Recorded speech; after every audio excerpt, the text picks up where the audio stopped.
सैयारा बना ससुराल।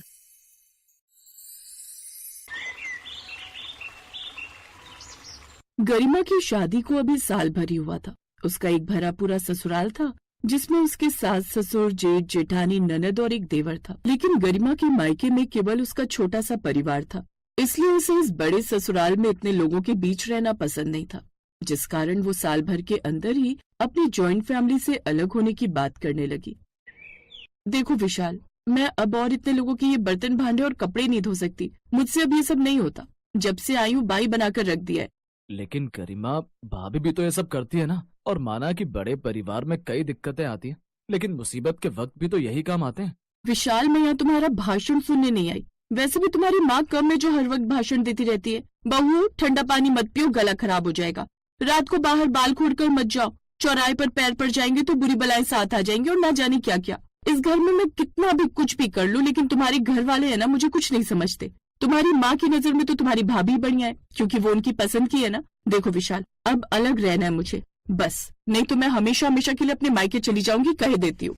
अब गरिमा किसी की नहीं सुनती और घर में कोई कलेश ना हो, इसलिए उसके ससुराल वाले चुपचाप उसे अलग कर देते हैं। उनके ससुराल के सामने ही उनका एक और घर था जिसमें वो अपने पति के साथ शिफ्ट हो जाती है और अब आराम से उसमें रहने लगती है। जब दिल करता खाना बनाती, नहीं तो बाहर से ही ऑर्डर कर देती। ऐसे ही एक रोज। गरिमा डार्लिंग, खाने में क्या बनाया है? विशाल डार्लिंग, आज मेरा खाना बनाने का मूड नहीं था, इसलिए मैंने बाहर से ही ऑर्डर कर दिया है। लेकिन परसों भी तो हमने बाहर का ही खाया था। हाँ, तो उस बात को 2 दिन हो गए, तभी उनके दरवाजे की घंटी बजती है। सामने पार्सल वाला था। मैडम, आपका पार्सल। ओह, थैंक यू भैया, ये लीजिए आपकी पेमेंट। उनके घर के सामने अपनी बालकनी में खड़ी उसकी सास यमुना ये सब देख लेती है और अपने पति से कहती है, ये छोटी बहू भी ना जाने कितना बाहर का खाना खाती है। अभी परसों ही मैंने डिलीवरी बॉय को उसके घर आते देखा था और अब आज फिर। और तो और कल भी इसने विशाल के ऑफिस जाने के बाद खुद के लिए पिज्जा ऑर्डर किया था। तुम तो छोटी बहू का स्वभाव जानती ही हो ना यमुना। अब हम कुछ कहेंगे तो वो सोचेगी हम जलन के मारे उससे ये सब कह रहे हैं। अब उसे जो करने में खुशी मिलती है करने दो ना। लेकिन यमुना का दिल नहीं मानता और वो गरिमा को रसोई में देखती है और उससे बोल पड़ती है, गरिमा बहू, कभी तो घर का चूल्हा भी जला लिया कर। रोज रोज यूँ बाहर का खाना खाना ठीक बात नहीं है। माँ जी, अब मेरा किचन अलग है और मैं जो मर्जी बनाऊं और खाऊं। आप कौन होती है मुझे टोकने वाली? ऐसा कहकर गरिमा रसोई की खिड़की बंद कर लेती है। दरअसल गरिमा बड़ी मुंह फटती, इसलिए बोलने से पहले बिल्कुल नहीं सोचती थी।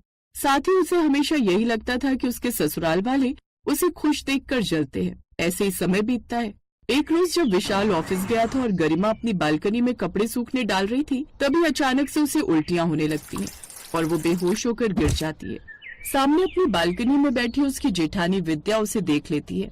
गरिमा, गरिमा, माँ जी, देवर जी जल्दी चलिए, गरिमा को कुछ हो गया है, वो अपनी बालकनी में बेहोश हो गई है। अब वो सभी जल्दी से अस्पताल ले जाते हैं, जहाँ डॉक्टर उसका चेकअप करते हैं। देखिए, इनकी एक किडनी खराब हो चुकी है और इनका जल्द से जल्द किडनी ट्रांसप्लांट करना होगा। और अगर 15 दिन के अंदर इनका किडनी ट्रांसप्लांट नहीं हुआ तो इनकी जान भी जा सकती है। नहीं, ऐसा मत कहिए डॉक्टर, मैं इसे अपनी किडनी दूंगा, लेकिन आप मेरी बीवी को बचा लीजिए। डॉक्टर विशाल का ब्लड चेक करते हैं, जिसके बाद उसके कुछ चेकअप होते हैं। आई एम सॉरी, लेकिन इनका ब्लड और आपका ब्लड अलग है, इसीलिए आपकी किडनी इन्हें डोनेट नहीं कर सकते। आपको कोई और डोनर ढूंढना होगा। अब आप इन्हें घर ले जाइए, लेकिन जल्द से जल्द इनके लिए कोई डोनर ढूंढ कर लाइए। डॉक्टर की बात सुनकर गरिमा के ससुराल वाले भी हैरान रह जाते हैं, लेकिन इतना सब होने के बाद भी गरिमा उन्हीं को भला बुरा कहने लग जाती है। मैं जानती हूँ ये सब इनके कारण ही हुआ है। यही लोग हर बार मेरे खाने को नजर लगाते रहते थे और मुझे खुश देखकर बिल्कुल खुश नहीं थे। आज इन्हीं की बददुआओं के कारण मेरे साथ इतना बुरा हुआ है। मुझे तो इन लोगों की शक्ल भी नहीं देखनी है। विशाल, मुझे घर ले चलो। बहू, तुम हमेशा से हमें गलत समझती आई हो। हाँ भाभी, माना कि आपकी तबीयत ठीक नहीं है, लेकिन इसका मतलब ये नहीं कि आप कुछ भी कहे। यू शट अप प्रिया, भूलो मत मैं तुमसे बड़ी हूँ। वही मैं भी आपसे कहना चाहती हूँ कि माँ आपसे बड़ी है। वो शांत रहिए आप लोग। गरिमा, चलो घर चलो, डॉक्टर ने कहा है हमें जल्द से जल्द डोनर ढूंढना होगा। अब वो गरिमा को लेकर घर चला जाता है। दिन रात अब वो इसी कश्मकश में रहते हैं कि आखिर कहाँ से उन्हें डोनर मिलेगा जो गरिमा को अपनी किडनी देगा। विशाल सुबह से लेकर शाम तक हर अस्पताल के चक्कर काटता, लेकिन उसे कोई भी डोनर नहीं मिला। फिर एक दिन गरिमा के माँ और भाई उसको देखने उसके घर आते हैं। माँ, तुम मुझे अपनी किडनी दे दो ना, हमारा ब्लड ग्रुप तो एक ही है। क्या मैं अपनी किडनी? नहीं नहीं, तू तो जानती है मैं तो वैसे ही बूढ़ी हूँ और मेरी तबीयत भी ठीक नहीं रहती। और दीदी, तुम तो जानती हो मुझे ऑपरेशन वगैरह से कितना डर लगता है। सॉरी, लेकिन हम आपकी हेल्प नहीं कर पाएंगे। गरिमा और विशाल की आखिरी उम्मीद भी खत्म हो चुकी थी। ऐसे ही दिन पर दिन बीतते जा रहे थे और साथ ही गरिमा की हालत भी दिन पर दिन बिगड़ती जा रही थी। फिर एक रोज, हेलो मिस्टर विशाल, आप जल्द से जल्द आपकी वाइफ के साथ हॉस्पिटल आ जाइए। उनके लिए डोनर समझो मिल ही गया है। थैंक यू डॉक्टर, मैं अभी उसे लेकर आता हूँ। वो दोनों जल्दी से अस्पताल जाते हैं जहाँ गरिमा के ससुराल वाले भी मौजूद होते हैं और वो सभी अपना अपना ब्लड टेस्ट करवा कर बाहर आते हैं, जिसमें से एक का ब्लड उससे मैच हो जाता है। कुछ देर बाद गरिमा को ऑपरेशन थिएटर में ले जाया जाता है और सक्सेसफुली उसका किडनी ट्रांसप्लांट हो जाता है। जब गरिमा को होश आता है तो उसके ससुराल वाले सभी उसके सामने खड़े होते हैं। ओह गॉड, ये मनहूस लोग फिर से मेरी आंखों के सामने आ गए। अब तो मुझे नई जिंदगी मिली है, कम से कम अब तो मुझे बख्श दीजिए। और वो माँ जी, वो कहाँ है? उन्हें तो बड़ा दुख हो रहा होगा मुझे जिंदा देखकर। तभी डॉक्टर वहाँ आता है। कैसी बहू हैं आप? जिन्होंने आपको अपनी किडनी दान में दिया, उन्हें ही कोस रही हैं? क्या माँ जी ने? हाँ गरिमा, हम सब ने ब्लड टेस्ट करवाए थे क्योंकि हम सभी तुम्हें किडनी देने के लिए तैयार थे, लेकिन सिर्फ माँ जी से तुम्हारा ब्लड मैच हुआ था और माँ जी ने ही तुम्हें अपनी किडनी डोनेट करने का फैसला किया। ये सुनकर गरिमा की आंखें नम हो जाती हैं। वो अपनी सास से मिलने जाती है। माँ जी, आप ठीक है? मैंने आपसे इतनी नफरत की, कितना कुछ कहा और आपने मेरे लिए।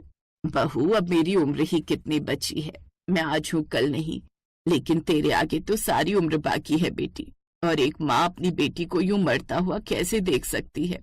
अब गरिमा को अपनी गलती का एहसास हुआ। उसे समझ में आया कि असल में परिवार की क्या अहमियत होती है और उसके ससुराल वाले, जिन्हें वो अपना दुश्मन समझती थी, असल में वो सब उसके लिए अपने सगे परिवार से बढ़कर थे। गरिमा ने उन सब से माफी मांगी और कुछ दिनों बाद दोनों सास बहू सही सलामत घर लौट आए। अब गरिमा को नई जिंदगी के साथ साथ नए रिश्ते भी मिल गए थे। सास के रूप में माँ, बहन के रूप में ननद और जेठानी भाई के रूप में जेठ और देवर और पिता के रूप में ससुर। अब वो उन सबके साथ खुशी खुशी रहने लगी।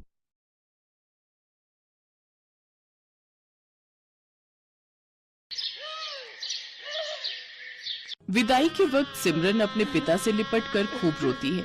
बाबा, बाबा, मुझे आपकी बहुत याद आएगी। अब मैं कैसे रहूंगी आपके बिना? बेटी, जब भी तेरा मन करे तो आ जाना, ये घर हमेशा तेरा ही रहेगा। जा बेटी, अब अपनी माँ से भी मिल ले। माँ, मुझे आपने जो भी प्यार दिया उसके लिए शुक्रिया। अब ज्यादा ड्रामे मत दिखाओ और अब जा यहाँ से। ये कहकर रमोला उसे धक्का देते है कि तभी उसका पति नैतिक उसे संभाल लेता है। क्या हुआ? तुम गिर कैसे गई? वो लहंगा पैर में अटक गया था, बस इसी वजह से। फिर सिमरन अपने मन में सोचती है, अच्छा हुआ माँ को धक्का देते हुए किसी ने नहीं देखा। मैं हमेशा माँ के प्यार के लिए तरसती रही, लेकिन उन्होंने मुझे कभी प्यार नहीं दिया। फिर सिमरन ब्याह कर घर आ जाती है। उसकी सास ने उसके स्वागत में गुलाब के फूल बिछाए होते हैं। साथ ही वो बड़े प्यार से उनकी आरती उतारती है और गिफ्ट में उसे सोने का हार देती है। ये ले मेरी प्यारी बहू, तेरा सगुन। बहू, अब से ये घर तेरा है और हम सब भी। तुझे कुछ भी चाहिए होगा या किसी काम में मदद चाहिए हो तो हमें कहना। अच्छा, अब तुम दोनों थक गए होंगे, थोड़ी देर आराम कर लो, बाकी की रस्में फिर करेंगे। शुक्रिया माँ जी। सिमरन नैतिक के साथ कमरे में चली जाती है और आराम करती है। फिर दिन के 1 बजे उसकी नींद खुलती है। ओह गॉड, कितनी देर हो गई, मेरी पहली रसोई की रस्म भी अभी बाकी थी। माँ जी तो बहुत गुस्सा करेंगी। सिमरन जल्दी से बाथरूम की तरफ जाती है, लेकिन बाथरूम से नहाकर निकल रहा नैतिक सिमरन से टकरा जाता है और सिमरन फिर गिरने वाली थी कि तभी वो उसे संभाल लेता है। इतने में उनके कमरे में सिमरन की सास कमला आ जाती है। अरे बच्चों, ये क्या कर रहे हो? कम से कम दरवाजा तो बंद कर लेते। माँ, ऐसा कुछ नहीं है, वो तो बस हम टकरा गए थे। कोई नहीं बच्चों, अभी तो तुम्हारे दिन है खेलने कूदने के। चलो अच्छा, अब तुम दोनों फ्रेश होकर नीचे आ जाओ, खाना लग गया है टेबल पर। माँ जी, मुझे माफ कर दीजिए, मेरी आंखें नहीं खुली। कोई बात नहीं बेटी, मैं समझती हूँ, शादी की थकान होगी अभी शरीर में। अपनी सास की बात सुनकर सिमरन सोचती है, माँ जी ने तो मुझे बिल्कुल भी नहीं डांटा, लेकिन जब मैं अपने घर पर एक बार लेट उठी तो माँ ने क्या हाल कर दिया था मेरा। हे भगवान, सुबह के 9 बज गए और ये अभी तक सोई पड़ी है। इतने बजे तक सोती रहेगी? अरे घर के काम धाम नहीं करने क्या? तेरे पापा का टिफिन और घर की साफ सफाई कौन करेगा? चल अब उठ। माँ, मेरी तबीयत ठीक नहीं है और बुखार सा भी लग रहा है। तू ऐसे नहीं मानेगी। रमोला, बस भी करो। आखिर तुम कितना कठोर बनोगी मेरी बेटी के साथ। मैं जानता हूँ कि तुमने उसे जन्म नहीं दिया, लेकिन कभी तो उस पर झूठी ममता दिखा दिया करो। आप चुप रहिए जी। मैं जो कर रही हूँ इसकी भलाई के लिए कर रही हूँ। कल को ये ससुराल जाएगी, वहां बीमार होगी तो क्या वो इसका बहाना सुनेंगे? नहीं ना। अभी से इसे तैयार कर रही हूँ। ठीक है, लेकिन उस बेचारी के साथ जरा ठीक से पेश आया करो। आखिरकार वो हमारी इकलौती बेटी है। तभी नैतिक सिमरन से कहता है, सिमरन कहाँ खो गई? चलो तैयार हो जाओ। हाँ हाँ। कुछ देर बाद सिमरन तैयार होकर नीचे आ जाती है, जहां उसकी सास उसकी नजर उतारती है। थू थू थू थू, मेरी बहू को किसी की नजर ना लगे। मेरी प्यारी बहू, अब खाना खा ले। वो सब मिलकर खाना खाते हैं। फिर सिमरन प्लेट उठाने लगती है तो उसके हाथ से एक प्लेट नीचे गिर जाती है और टूट जाती है। अब माँ जी मुझे माफ कर दीजिए, वो मैं कोई बात नहीं बहू। अरे क्या हुआ बहू, तू इतना घबरा क्यों रही है? कुछ भी तो नहीं हुआ। बर्तन है, टूट गया तो क्या दूसरा आ जाएगा? नहीं नहीं माँ जी, वो मैं सचमुच, मुझे माफ कर दीजिए। मैं बहुत गड़बड़ करती हूँ। मुझे मत जलाइए, मत मारिए। करम जली, तूने ये नया कप तोड़ दिया, मेरा नुकसान कर दिया। अब देख मैं क्या करती हूँ। रमोला चूल्हे में से गरम लकड़ी निकालकर सिमरन के हाथ पर लगा देती है। सिमरन जोर जोर से चिल्लाती है, मत जलाइए मुझे, मत जलाइए। नैतिक जल्दी से सिमरन को गले से लगा लेता है। क्या हुआ? कौन जला रहा है तुम्हें? बहू, क्या हुआ मुझे बता। माँ जी, एक बार मुझसे ऐसे किसी का कप टूट गया था तो उसने मुझे जला दिया था। लेकिन हम तुझे ऐसी कोई सजा नहीं देंगे। तू मेरे पास आ और मेरे गले लग जा। मेरी बच्ची, यूं घबराते नहीं। ऐसे ही दिन गुजरते हैं। कमला अपनी बहू को बहुत प्यार करती थी। वो उसे किसी भी गलती के लिए डांटती नहीं थी, वो उसे प्यार से समझाती थी। कमला अपनी बहू के लिए कुछ न कुछ खाने के लिए बाजार से लाती रहती या नए नए कपड़े उसके लिए बनवा देती। अपनी सास का ऐसा प्यार देख सिमरन की आंखें खुशी से भीग जाती थी।